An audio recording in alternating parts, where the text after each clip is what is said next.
Assalamualaikum warahmatullahi wabarakatuh. Perkenalkan, nama saya Muhammad Yusuf Pasar Marzuki. Saya dari kelas MPI 6B. Di sini saya akan menjelaskan pamflet yang sudah saya bikin dalam mata kuliah manajemen perubahan.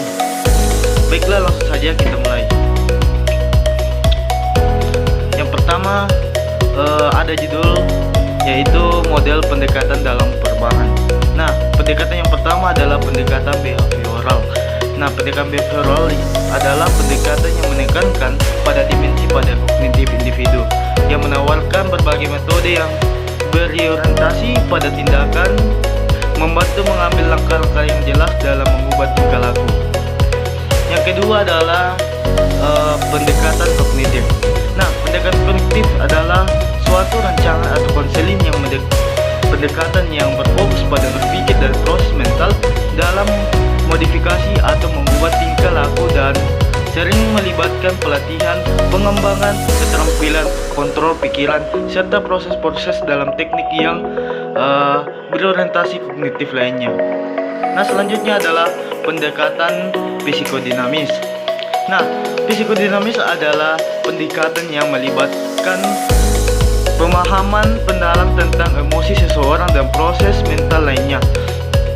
Terapi ini berfungsi untuk membantu orang mendapatkan wawasan yang lebih besar tentang bagaimana perasaan dan pemikiran. Selanjutnya adalah pendekatan agama.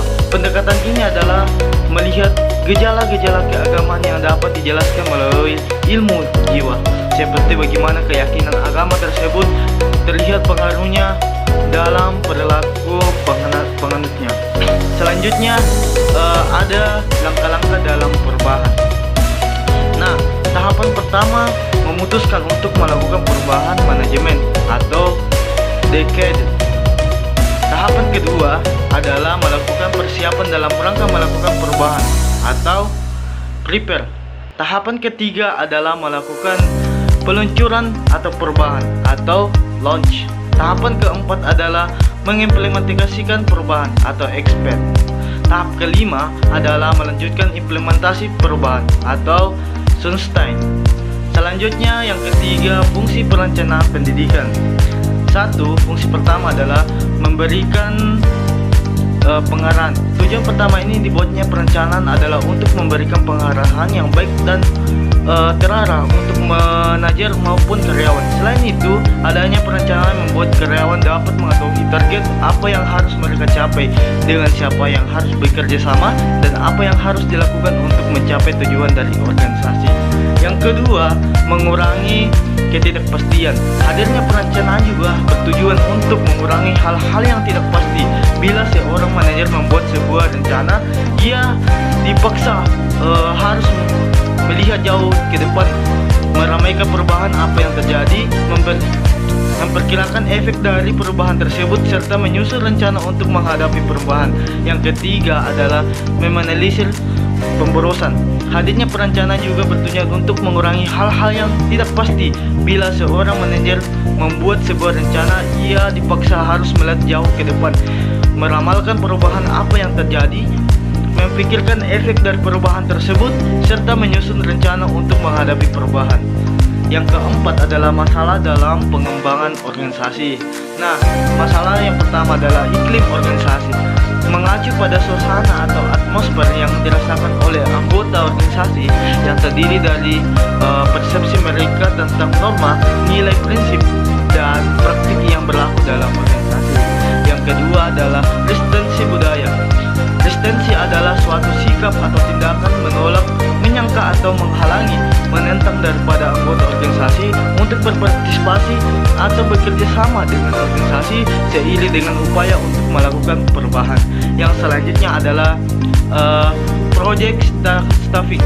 Staffing merupakan salah satu fungsi manajemen berupa penyusunan personalia pada organisasi, sejak dari merekrut tenaga kerja, mengembangkan sampai dengan usaha agar setiap tenaga kerja memberikan daya guna yang maksimal bagi organisasi.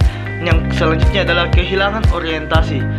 Nah, secara sederhana, disorientasi adalah kehilangan orientasi. Disorientasi merupakan penyimpangan dan misi semula. Penyimpangan yang terus menerus terjadi dan tidak atau sulit untuk diperbaiki atau berusaha agar menjadi normal. Selanjutnya ada teknik pengembangan organisasi. Proses konsultasi adalah sebuah pertemuan antara sebuah konsultan dengan klien untuk memahami proses pengembangan organisasi yang dilakukan, di mana seseorang atau karyawan harus mengatasi dan mengidentifikasi hal-hal apa saja yang harus diperhatikan atau ditingkatkan. Yang kedua, membangun tim. Setiap organisasi pada dasarnya sangat mengandalkan pada kumpulan orang untuk dapat menyelesaikan tugas secara berkelompok. Proses pembangunan tim menggunakan interaksi yang sangat tinggi dan aktivitas sebuah kelompok untuk meningkatkan kepercayaan dan keterbukaan di antara sesama anggota tim, meningkatkan kemampuan untuk berkoordinasi dan meningkatkan informasi tim. Jadi proses pembangunan tim ini dilakukan dengan meningkatkan interaksi di antara sesama anggotanya. Selanjutnya ada ekspresi encourage. Ekspresi untuk bertujuan mengidentifikasi kualitas-kualitas yang unik dan kekuasaan yang istimewa yang dimiliki oleh sebuah organisasi, yang kemudian dapat menjadi dasar untuk meningkatkan performa atau kinerja metode.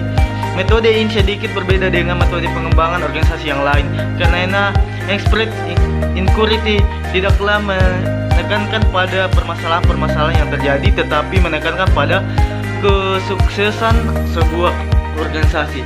Yang selanjutnya adalah tahapan dalam pengembangan organisasi. Ada beberapa tahapan diantaranya. Yang pertama, mengenali permasalahan yang dihadapi organisasi. Tahapan yang kedua, mengumpulkan data untuk menentukan iklim organisasi dan masalah perilaku anggota-anggotanya.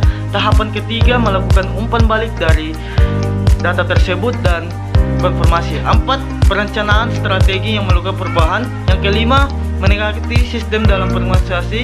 6. Melakukan team building. Yang ketujuh, evaluasi. Nah, yang terakhir adalah evaluasi SWOT.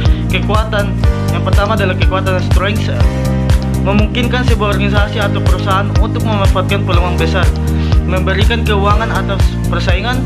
Kekuatan berasal dari internal perusahaan dengan mengetahui kekuatan yang perusahaan miliki, dapat membantu perusahaan untuk memenangkan persaingan pasar dan menjadi lebih baik dari perusahaan lainnya. Yang selanjutnya adalah kelemahan atau weakness. Kelemahan adalah kebalikan dari kekuatan yang dimiliki perusahaan. Kelemahan bersifat internal, berasal dari perusahaan. Mengetahui kelemahan yang dimiliki membuat perusahaan lebih bijaksana.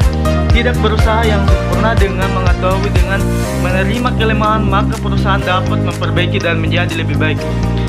Yang selanjutnya adalah peluang. Peluang merupakan perubahan atau perkembangan dalam lingkungan pemasaran, yang jika di mana secara strategis identifikasi peluang dapat membantu organisasi mencapai kesuksesan. Peluang sendiri bersifat eksternal bagi perusahaan dan tidak tergantung pada bagi internal perusahaan. Peluang merupakan kesempatan untuk seluruh industri. Perusahaan yang peka terhadap peluang dan mengidentifikasi secara mungkin dapat memperbesar tingkat keberhasilan perusahaan secara menyeluruh. Yang selanjutnya adalah ancaman atau threat. Ancaman bersifat berbahaya bagi perusahaan. Ancaman dapat menghalangi perusahaan atau organisasi dalam mencapai tujuan. Ancaman terdapat di seluruh industri. Ancaman lebih merugikan bila perusahaan atau organisasi memiliki kelemahan yang tidak segera diperbaiki. Ya, mungkinlah itulah tadi presentasi dari saya. Presentasi dari saya untuk hasil kinerja saya, yaitu 7 pamflet dalam mata kuliah manajemen perubahan. Sekian dari saya. Wassalamualaikum warahmatullahi wabarakatuh.